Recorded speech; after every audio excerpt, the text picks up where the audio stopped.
Hello विद्यार्थियों। कल के वीडियो में हमने संधि के बारे में सामान्य परिचय प्राप्त किया था, जिसमें संधि क्या है, संधि के कितने भेद होते हैं, इनके सबके बारे में हमने जानकारी प्राप्त की। आज हम अच संधि में जो यण संधि है, अच संधि का भेद, उससे संबंधित सूत्रों को उदाहरण सहित समझेंगे, जिसमें पहला सूत्र है इको यणचि। इको यणचि इकः स्थाने यणशादचि संहितायाम विषये। इक के स्थान पर यण शाद होना चाहिए। यदि अचि अच वर्ण परे हो तो संहितायाम विषये, संहिता के विषय में। हम प्रत्येक सूत्र को उसके शब्दार्थों के माध्यम से समझेंगे। यहाँ पर इको यणचि सूत्र के अंतर्गत 3 पद हैं। अचि, अच का अर्थ है अच परे होने पर। इसी प्रकार इकह, इक का अर्थ है इक के स्थान पर क्या हो जाता है, यण, यण होता है। इसको हम इस प्रारूप के माध्यम से समझ सकते हैं। इक वर्ण है, इक के परे अच वर्ण हो तो इक को यण आदेश हो जाता है। इक के अंतर्गत ई, उ, री, री ये स्वर वर्ण आते हैं और यण प्रत्याहार के अंतर्गत य, व, र, ल ये 4 वर्ण समाहित होते हैं। यहाँ इक और अच, इन दोनों प्रत्याहारों के अंतर्गत आने वाले वर्ण अपने अपने सवर्णों का बोध कराते हैं, क्योंकि इक और अच दोनों अविधीयमान हैं, अर्थात इनके स्थान पर कार्य होना दर्शाया गया है, जबकि यण विहित कार्य होने से विधीयमान है। अतः यण प्रत्याहार में आने वाले वर्ण केवल अपने सवर्णों का ही की बजाय केवल स्वयं का ही बोध कराते हैं। यह वृत्ति में संहितायाम विषये लिखा हुआ है, जिसका अर्थ है संहिता के विषय में। कहने का तात्पर्य है कि व्यवधान रहित स्वर वर्ण परे होने पर, व्यवधान रहित स्वर परे होने पर यानी दोनों स्वर वर्णों के बीच में कोई व्यवधान नहीं होना चाहिए। इसका उदाहरण है, इस सूत्र को हम उदाहरण के द्वारा समझेंगे। उदाहरण के स्वरूप में हमारे पास है सुधी प्लस उपास्य। यहाँ स, उ, ध, ई प्लस उपास्य एक के अंतर्गत वर्ण आते हैं। ऊपर हमारे पास लिखे हुए हैं ई, उ, री, री ये 4 वर्ण हैं। तो इस स्थिति में हमारे पास एक के अंतर्गत आने वाले वर्णों में से उ, ई और उ ये 3 एक वर्ण हैं।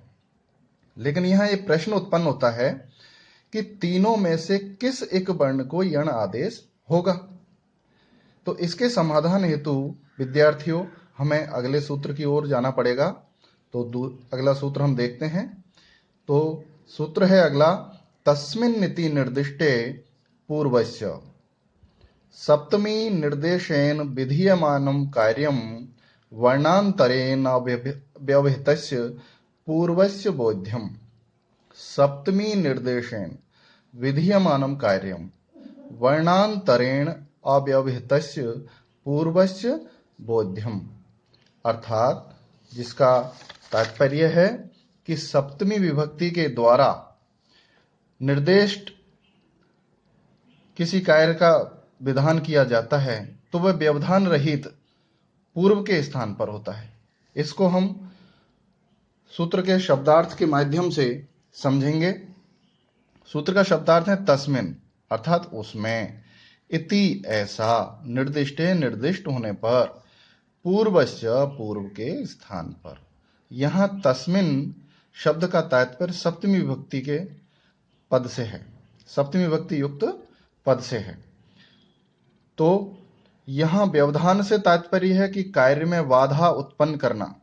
यह कार्य विजातीय तत्वों के द्वारा होता है। इक और अच दोनों प्रत्याहारों में स्वरवर्ण आते हैं, अतः व्यवधान स्वर वर्णों के अतिरिक्त हल वर्णों द्वारा ही उत्पन्न मानना चाहिए। स्थिति हम देखें, सुधी प्लस उपास्य। तो स उ ध इ उ पास्यः। यहां तीन जिज्ञासाओं का यहां समाधान किया गया है। यहां एक ई उ और अच उ, यहां एक ई और अच उ के मध्य व्यवधान नहीं है, जबकि एक उ और अच ई इन दोनों के मध्य व्यवधान है ध वर्ण का।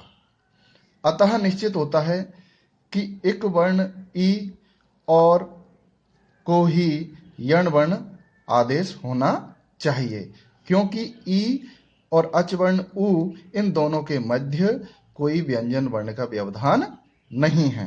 अतः हम निश्चय कर लेते हैं कि ई को ही यण आदेश होगा एको यणची सूत्र के द्वारा। अब यहां पर एक प्रश्न और उत्पन्न होता है कि यण वर्ण तो चार हैं। कौन कौन से चार हैं? य, व, र, ल। इनमें से ई के स्थान पर कौन सा वर्ण आदेशित होगा? इसके समाधान हेतु विद्यार्थियों हमें अग्रिम सूत्र की ओर जाना चाहिए। अग्रिम सूत्र है हमारा स्थानेन तरतमः। स्थानेन तरतमः प्रसंगे सति सदृशतम आदेश स्यात्। प्रसंगे सति सदृशतम आदेश स्यात्। सूत्र का शब्दार्थ हम देखें। स्थाने, स्थाने का अर्थ है प्रसंग में। सदृश अंतरतम, अंतरतम का मतलब है समानतम, सदृशतम। यहां स्थाने प्रसंग में से तात्पर्य है षष्ठी विभक्ति युक्त पद। यहां यह भी जान लेना चाहिए कि जिसके स्थान पर कार्य होना दर्शाया जाता है वह स्थानीय कहलाता है। जैसे एक और स्थानीय के स्थान पर जो कार्य विहित होता है वह आदेश कहलाता है। जैसे यण, यहां इको यणची सूत्र के द्वारा एक के स्थान पर यण आदेश होता है। तो एक के स्थान पर यण आदेश हो रहा है तो एक क्या हुआ?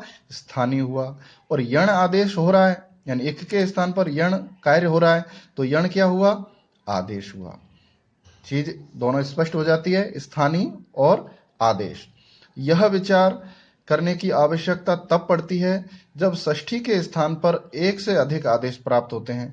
अब चूंकि यहां पर एक ई के स्थान पर हमें यण आदेश करना है, लेकिन यण वर्ण चार हैं, तो हमें इस सूत्र की आवश्यकता पड़ी कि ई के स्थान पर कौन सा यण वर्ण करें। तो सूत्र का हम भावार्थ समझ लेते हैं कि प्रसंग में एक से अधिक आदेश प्राप्त होने पर षष्ठी के स्थान पर वही आदेश होगा जो उसके अत्यंत समान हो। यहां भी एक प्रश्न उत्पन्न होता है कि एक ई का समानतम यण वर्ण कौन सा है, यानी कि य, व, र, ल ये चारों यण वर्ण में से स्वर वर्ण या एक वर्ण ई के समानतम कौन सा है। इसके लिए हमें जो संज्ञा प्रकरण का सूत्र है तुल्यास्य प्रयत्नम सवर्णम, सूत्र पर विचार करना चाहिए, जो कहता है कि जिन वर्णों का मुखगत उच्चारण स्थान और आभ्यंतर प्रयत्न समान होता है वे एक दूसरे के सवर्ण कहलाते हैं। विचार करने पर हम पाते हैं कि यण वर्ण य ही एक वर्ण ई का समानतम है, क्योंकि दोनों ही तालु स्थानीय हैं। दोनों का उच्चारण किससे होता है? तालु से होता है। बच्चों, यह हमें समझना चाहिए कि संस्कृत व्याकरण सोपान क्रम से ही पढ़ी जा सकती है, यानी कि संधि प्रकरण को समझने के लिए हमें संज्ञा प्रकरण को ही पढ़ना पड़ेगा। अतः पूर्व अध्याय में जो संज्ञा प्रकरण है हमने पढ़ा है उसको वापस से दोहरान करें। अब यहाँ पर हम निश्चय हो गए कि ई के स्थान पर यण वर्ण यह होगा, तो हमारी स्थिति इस प्रकार बनेगी सुधी प्लस उपास्य। तो ध के बाद जो ई वर्ण है उसको यण वर्ण यह आदेश होकर के हमारी स्थिति बनती है सुध य उपास्य। इस स्थिति में अग्रिम सूत्र प्रवृत्त होता है। अब अग्रिम स्थिति बदलने के लिए हमें अग्र सूत्र जाना चाहिए, पढ़ना पड़ेगा। तो सूत्र है हमारा अनचि च। अनचि च। अचः परस्य यरो द्वे वा स्तुः न त्वचि। अचः परस्य यरो द्वे वा स्तुः न त्वचि। सूत्र का शब्दार्थ है च यानी और, अनचि यानी अच वर्ण परे